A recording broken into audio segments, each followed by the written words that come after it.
Finished working in NotebookLM and ready to sign out? Logging out is a quick way to protect your account, especially when using a shared or public device.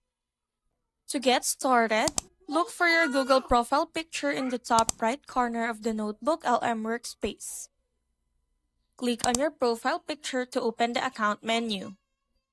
From there, select Sign Out. NotebookLM will end your current session and return you to the sign-in screen. If you're signed into multiple Google accounts, you may also see additional account management options, including the ability to sign out of all accounts.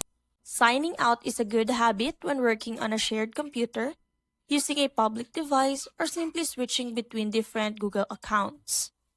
Once you're logged out, your notebooks and sources will remain saved to your account and will be available the next time you sign in. And that's how to log out of the NotebookLM workspace.